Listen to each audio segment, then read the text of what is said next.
Hello friends, நான் தான் உங்கள் விஜய் பேசுகிறேன். இன்றைக்கி நம்ம எந்த கண்டென்ட் பற்றி பார்க்க போகிறோன்னா, இன்றைக்கி நான் ரோட்டில் வந்துட்டு இருக்கும்போது திடீர்னு பார்த்தா ஒரே பஸ்ஸுங்களாக நிறைய வந்துக்கிட்டே இருந்தது. கவர்மெண்ட் பஸ்ஸுங்க. என்னடா பஸ்ஸுங்க திடீர்னு வருதுன்னு பார்த்தா, பொங்கலுக்கு கூட பஸ் இல்லாமல் நிறைய பேர் நின்றுருப்பாங்க. ஆனால் இதுக்கு யாருமே பஸ் இல்லாமல் நிற்க மாட்டாங்க. ஏன்னா அந்தளவுக்கு பஸ்ஸுங்களை விட்டுருக்காங்க நம்ம டிஎம்கே அரசு. எப்படின்னு எனக்கும் தெரியல. ஒரே சத்தம் பஸ்ஸுக்குள்ளேன்னு, சரி எட்டி பார்ப்போம் அப்படின்னு சொல்லி எட்டி பார்த்தா பஸ்ஸுக்குள்ளே ஃபுல்லாக லேடிஸுங்களாக இருக்காங்க. அதுவும் இந்த மலைநூறுக்கு மாலை போட்ட மாதிரி எல்லோரும் கருப்பு சிவப்பாக போட்டுக்கிட்டு ஒரே டான்ஸு கும்மாலம் ஆடிக்கிட்டு எல்லோரும் சந்தோஷமாக போய்கிட்டு இருக்காங்க. சரி, இதெல்லாம் எங்கே போகுது அப்படின்னு பார்த்தா, தஞ்சாவூர் மாவட்டத்தில் நடக்க இருக்கிற மாநாடுக்கு தான் இவ்வளோ கூட்டத்தையும் நம்ம டிஎம்கே சைட்லேருந்து ஆளுங்களை செலக்ட் பண்ணி ஒரு பர்சனுக்கு 200 ரூபா அப்படின்ற மாதிரி காசு கொடுத்து அவங்களுக்கு சாப்பாடு, அவங்களுக்கு தேவையான எல்லாமே பண்ணி ஒரு பஸ்ஸும், சரி இந்த பஸ்ஸு தான் போகுதுன்னு பார்த்தா அதில் ஸ்கூல் பஸ் வேறு போயிட்டுருக்கு. சரி, ஸ்கூல் பஸ்ஸை கூட நான் விட்டுடலாங்க. ஆனால் நம்ம தலைவன் பிஎல்ஏவும் அதில் போனால் பாருங்கள், அங்கே தாங்க நிற்கிறாங்க. இது எல்லா பஸ்ஸும் எங்கேருந்து போயிருக்குன்னா திருச்சியிலேருந்து போயிருக்கு. ஆனால் பஸ்ஸுங்களோட ஒரு நேமும் பார்த்தா திருநெல்வேலி, தூத்துக்குடி இந்த சைடில் இருந்தெல்லாம் கூட பஸ்ஸுங்க வந்திருக்கு. ஸோ கடலூரில் நடக்கிற ஒரு மாநாடுக்கு கடலூரில் இருக்கிற மக்களே போகலை. அதனால் இன்னும் நிறையா பேர் இருக்கிறத காட்டணும் அப்படிங்கிறதுக்காக, மக்களை நம்ப வைக்கணுன்றதுக்காக ஏகப்பட்ட பஸ்ஸுங்களை விட்ருக்காங்க. இப்போ நம்ம அந்த வீடியோவை பற்றி பார்ப்போம். பாருங்கள், இந்த வீடியோ ஃபுல்லாக எல்லாருமே அவ்வளோ பேர், ஒரு 1-2 இல்லை, அவ்வளோ பேர் விட்ருக்காங்க பஸ்ஸை. அப்படியே அள்ளி அள்ளி விட்டு அது பாட்டுக்கு போயிட்டே இருக்குது. இவ்வளோ பேர்த்தையும் ஏற்றி இவங்களுக்கு காசு கொடுத்து இவ்வளோ தூரம் அந்த மாநாட்டுக்காக செலவு பண்ணி தான் பெரிய ஆள் அப்படிங்கிறத காட்டணுன்றதுக்காக இப்போ நடந்துகிட்ருக்க இந்த அரசாங்கம் பண்ணிக்கிட்டு இருக்கு.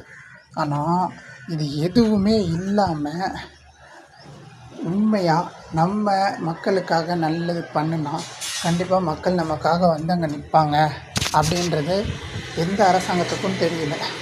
இப்போ நடந்துகிட்ருக்க அரசாங்கமும் சரி, இதுக்கு முன்னாடி நடந்துகிட்டு இருந்த அரசியலுக்கும் சரி, எல்லாத்துலேயுமே தனக்கு என்ன ஆகணும் அப்படின்றது தான் யோசிக்கிறாங்களே தவிர மக்களுக்கு என்ன கொடுப்போம் அப்படின்ட்டு யாரும் யோசிக்க மாட்டேங்கிறாங்க. ஏன்னா இப்போ இந்த கண்டென்ட் போட்டேன்னா, நம்ம நாட்டில் நிறைய பேர் பசி, பட்டினி, எதுவுமே வேலை இல்லாமல் நிறைய பேர் படிச்சுட்டு கஷ்டப்படுறாங்க. ஆனால் இவங்க யாருக்குமே எந்த ஒரு யூஸும் இல்லாமல் இந்த அரசாங்கம் செயல்பட்டுருக்கு. பண்ணுறேன்றாங்க. ஆனால் அது எல்லாமே மேலிடத்தில் இருக்கிறவங்களுக்கு தான் போய் சேருது. ஏழைப்பட்டவங்க, ஒன்றும் இல்லாதவங்க, உங்களுக்கு எதுவுமே சேர மாட்டேங்குது. ஏன் அவங்களுக்கெல்லாம் பண்ணணும்னு உங்களுக்கு தோணலை? இது எதுவுமே தெரியலைங்க. ஆனால் இது எதுக்குமே விடையும் கிடையாது.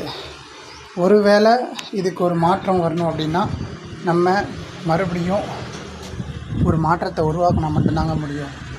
நம்ம எங்கள் வீட்லேயும் நிறைய பேர் டிவிக்கு டிஎம்கே ஏடிஎம்கே அப்படின்னு நிறைய பேர் இருந்திருக்காங்க.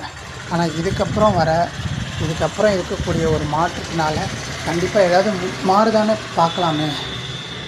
இப்போ நான் ஏன் இதெல்லாம் சொல்கிறேன்னா, இப்போ வரப்போகிற எலெக்ஷனில் நீங்கள் போடுற ஓட்டு தான் ஒவ்வொருத்தவங்களுக்கும் ஒரு மிகப்பெரிய மாற்றத்தை கொடுக்கும்.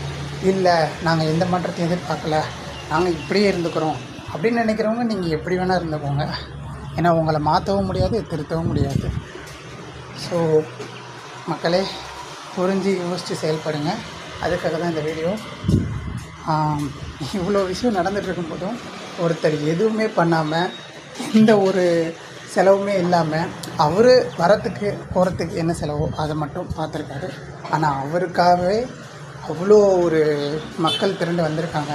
என்ன தான் ஒரு நடிகனாகவே இருந்தாலும், இப்போ நான் ஒரு அஜித் ஃபேன். ஆனால் நானுமே போய் நின்னேன். நானுமே அந்த இடத்துல அவங்க வராங்க அப்படின்றதுக்காக போய் நின்னேன். ஸோ ஹானஸ்ட்டாக சொல்கிறேன், எல்லாருக்குமே ஒரு மாற்றம் கண்டிப்பாக வேணுன்றவங்க கண்டிப்பாக அந்த இடத்துல இருந்திருப்பாங்க. இல்லை, நாங்கள் இப்படி தான் அப்படின்னு நினச்சிட்டு இருக்கவங்க காசு வாங்கிட்டு இந்த மாதிரி போயிட்டே தான் இருப்பாங்க. ஸோ புரிஞ்சுக்கோங்க, பிழைச்சிக்கோங்க மக்களே. மேலும் இது போல் நிறையா வீடியோஸ் அப்டேட்ஸ்லாம் தெரிஞ்சுக்கிறதுக்கு என்னோடய சேனலை லைக் பண்ணுங்கள், சப்ஸ்கிரைப் பண்ணிக்கோங்க. அப்படியே